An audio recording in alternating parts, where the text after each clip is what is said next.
but they have unwittingly, subconsciously absorbed a rationalist idea of thought. And that controls implicitly the function of their mind. It defines, without their even knowing it, what constitutes understanding, logic, order, etc. It warps their whole approach to philosophy, unknown to themselves. And so they struggle, and they can't see why they never get the clarity they're after. And you see, rationalism thereby becomes a self-fulfilling prophecy.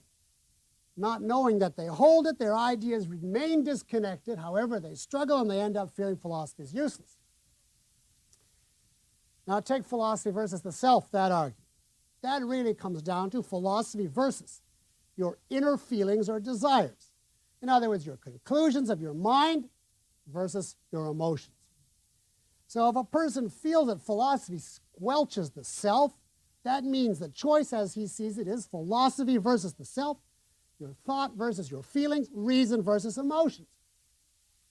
And now if you are on the rationalist or mind side of the dichotomy, then of course you will be especially prone to repression when you're confronted with this dichotomy. And that will give color and plausibility to the idea that you have to choose. It's yourself or your philosophy. And the issue of philosophy versus the world, well, that's obviously your own standards versus getting along with others. Your view of right and wrong versus what works when dealing with other people. In other words, it comes down to the moral versus the practical. And again, if as an objectivist you're shunted onto the moralist or idealist side of this dichotomy, you end up feeling malevolent and gloomy about your chances in the world. In other words, all of the issues we started with tonight are forms of the mind-body dichotomy and couldn't exist without it. And I think that's what basically predisposes people to them. People come to objectivism, committed without knowing it to the mind-body dichotomy in all kinds of unidentified forms. They accept objectivism sincerely, but they do so, in effect, through a filter, through the filter of this mind-body issue. Deep down, they still accept, above all, the dichotomy of ideas versus reality. They still hold ideas in a rationalistic form, even without knowing it.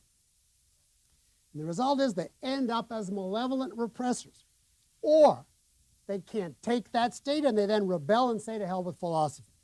They jump to the other side and become emotionalists and pragmatists, which is just the other side of the same dichotomy, the body side of the issue.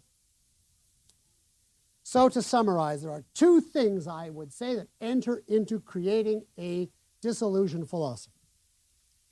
One is lacking knowledge of the method.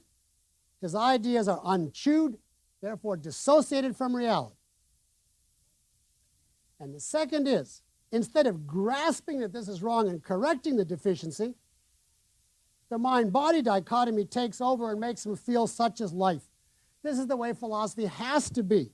So the only solution is to regain contact with the actual by dropping philosophy. Well, what is the answer to this twofold problem? Two answers. First, learn the right method, and then get rid of the mind-body dichotomy, especially its three leading forms. If you can do that, the result will be to reestablish your own thought on a reality basis, and thereby establish harmony between your thought and yourself or emotions, and a harmony in principle between yourself and the outer world. It is not necessary for an objectivist to feel that his self is being throttled. It is not necessary to feel that the world, even today's world, is hopeless. These are errors. They're caused in part by lack of method and in part by an insidious mind-body dichotomy. And the purpose of this course is this twofold attack, one half to one half to the other. Now, I want to stress that I regard the whole problem as honest so far as we will deal with it here.